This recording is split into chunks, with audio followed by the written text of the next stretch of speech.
ভাবুন তো, আপনি এমন এক জায়গায় আটকে গেছেন যেখানে মানুষকে আর মানুষ হিসেবে দেখা হয় না, তাদেরকে পশুর মতন খাঁচায় বন্দি করে রাখা হয় আর তাদের শরীর ব্যবহার হয় খাবার তৈরির জন্য। ঠিক এমনই এক ভয়ঙ্কর এবং অস্বস্তিকর কনসেপ্ট নিয়ে তৈরি হয়েছিল 2018 সালের horror thriller movie the farm. গল্পের শুরুতে আমরা নোরা এবং অ্যালেক্স নামের এক তরুণ দম্পতিকে দেখতে পাই। তারা শহরের ব্যস্ততা থেকে দূরে কিছুটা সময় কাটানোর জন্য গাড়ি নিয়ে একটি নির্জন গ্রামে যাচ্ছিল। চারপাশে ছিল ফাঁকা রাস্তা, গভীর বন আর অদ্ভুত নীরবতা। পুরো পরিবেশটাই যেন শুরু থেকেই বিপদের ইঙ্গিত দিচ্ছে। পথের মধ্যে হঠাৎ নোরার প্রস্রাবে চাপ লাগে। অ্যালেক্স রাস্তার পাশে একটি বন্ধ দোকানের সামনে গাড়ি থামায়। নোরা দোকানের পেছনে যাওয়ার পর কিছু অদ্ভুত জিনিস দেখতে পায়। মাটিতে ছড়িয়ে ছিটিয়ে ছিল কিছু কাপড়, একটি মানিব্যাগ এবং মানুষের একটি শুকনো খুলি। দৃশ্যটা এতটাই ভয়ঙ্কর ছিল যে নোরা কয়েক মুহূর্তের জন্য হতবাক হয়ে যায়। যদিও সে অস্বস্তি অনুভব করছিল, তবুও নিজেকে শান্ত করে গাড়িতে ফিরে আসে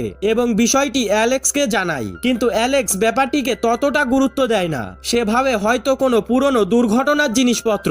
এরপর তারা তাদের যাত্রা আবারও শুরু করে। কিছু দূর যাওয়ার পরে রাস্তার পাশে এক বৃদ্ধ মহিলাকে দেখতে পায়। অ্যালেক্স সাহায্য করতে চাইলে সেই মহিলাটি অদ্ভুত আচরণ করে এবং নোরার সঙ্গে খারাপ ব্যবহার করে। এতে নোরা আরো অস্বস্তি বোধ করতে শুরু করে।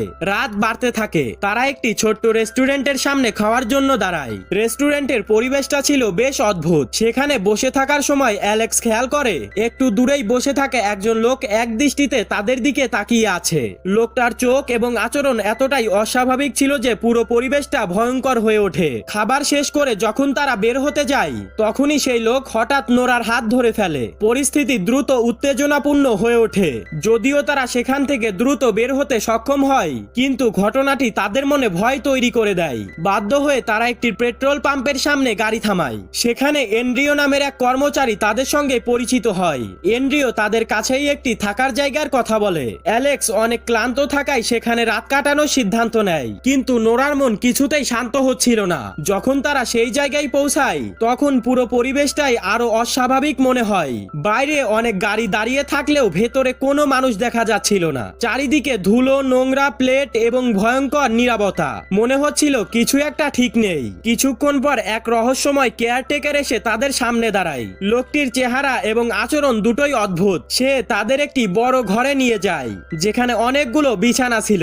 যদিও নোরা সেখানে থাকতে চায় না, কিন্তু রাত অনেক হয়ে যাওয়ায় তারা সেখানেই থেকে যায়। রাতে ঘুমানোর পর হঠাৎ নোরার জ্ঞান ফেরে একটি খাঁচার ভেতর। সে আতঙ্কে বুঝতে পারে তাকে পশুর মতন বন্দি করে রাখা হয়েছে। চারপাশ অন্ধকার, নোংরা পরিবেশ এবং ভয়ঙ্কর নীরবতা। আতঙ্কে নোরা চিৎকার করতে শুরু করলে মুখোশ পরে থাকা একজন লোক সেখানে এসে তাকে আবারও অচেতন করে দেয়। এরপর নোরাকে একটি অন্ধকার গুদামে নিয়ে যাওয়া হয়, যেখানে তাকে একটি চেয়ারের সঙ্গে শক্ত করে বেঁধে রাখা হয়। কিছুক্ষণ পর খরগোশের মুখোশ পরে থাকা এক নারী এসে তার শরীরে একটি তরল ইনজেক্ট করে দেয়। এরপরেই নোরা বুঝতে পারে তাকে জোরপূর্বক গর্ভবতী করার চেষ্টা করা হচ্ছে। এরপর তাকে একটি বিশাল ফার্মে নিয়ে যাওয়া হয়। সেখানে গিয়ে নোরা বুঝতে পারে এটি কোনো সাধারণ জায়গা নয়। এখানে মানুষকে পশুর মতন ব্যবহার করা হয়। অন্যদিকে অ্যালেক্সের জ্ঞান ফেরে পুরুষদের বন্দিশালায়। সেখানে আরো অনেককে খাঁচায় বন্দি করে রাখা হয়েছিল। কিছুক্ষণ পর মুখোশ পরা একজন লোক এসে একজন বন্দিকে নির্মমভাবে হত্যা করে। এই দৃশ্য দেখে অ্যালেক্স পুরোপুরি আতঙ্কিত হয়ে যায়।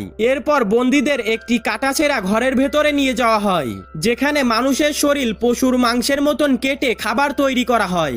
মানুষের শরীরের অংশ প্লাস্টিকের ব্যাগে ভরে স্বাভাবিক খাবারের মতন সরবরাহ করা হয়। ধীরে ধীরে সবকিছুই পরিষ্কার হয়। পুরো ফার্মটি পরিচালনা করছিল সেই কেয়ারটেকার। সে বিশেষ অতিথিদের জন্য মানুষের মাংস দিয়ে খাবার প্রস্তুত করত এবং পুরো জায়গাটিকে ভয়ঙ্কর ব্যবসায় পরিণত করেছিল। এরপর নোরা আরো ভয়ঙ্কর সত্য জানতে পারে। নারীদের জোর করে গর্ভবতী করা হয় এবং তাদের দুধ সংগ্রহ করে সেটাকে বিক্রি করা হয়। যারা আর কোনো কাজে লাগে না, তাদেরকে হত্যা করে খাবারে পরিণত করা হয়। সেখানে নোরা আশলিল নামের এক মেয়ের সঙ্গে পরিচিত হয়। আশলিলের শরীর খুবই দুর্বল হয়ে গিয়েছিল এবং বোঝাই যাচ্ছিল সে দীর্ঘদিন ধরে এই নির্যাতনের শিকার।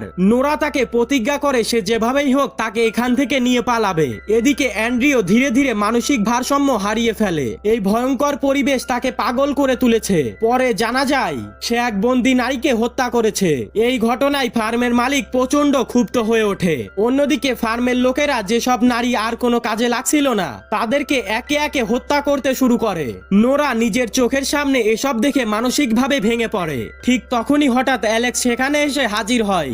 আসলে সে এখনো বেঁচে ছিল এবং কোনোভাবে পালাতে সক্ষম হয়েছিল।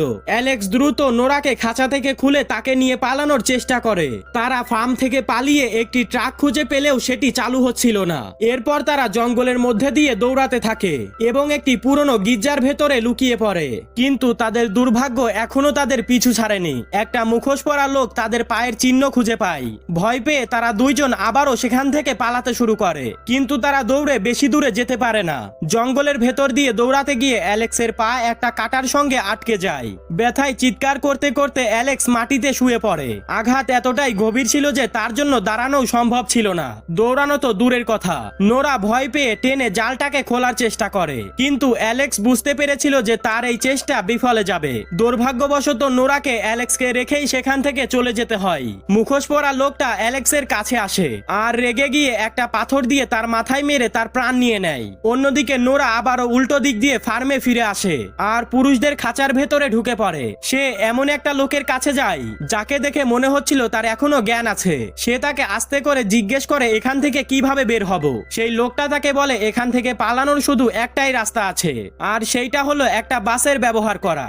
আর ওই বাসের চাবি একটা গার্ডের ঘরের ভেতরে রাখা আছে।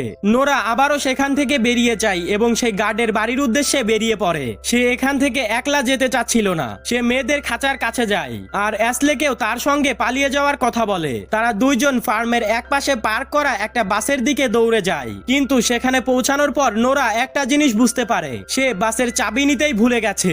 নোরা অ্যাসলেকে সেই বাসের কাছে অপেক্ষা করতে বলে এবং নিজে চাবি নেওয়ার জন্য চলে যায়। ভয়কে জয় করে সে অবশেষে চাবি নিতে সফল হয় আর দৌড়ে আবারও ফিরে আসে। নোরা দ্রুত ড্রাইভারের সিটের উপরে বসে পড়ে, কিন্তু সে আর নোরা যখনই পেছনের দিকে তাকায় তাদের নিঃশ্বাস যেন থেমে যায়। বাসের সমস্ত সিট মুখোশ পরা লোকদের দিয়ে ভরা ছিল। তারা সবাই চুপচাপ ভালোভাবে বসেছিল। মনে হচ্ছিল সে আগে থেকেই অপেক্ষা করছিল।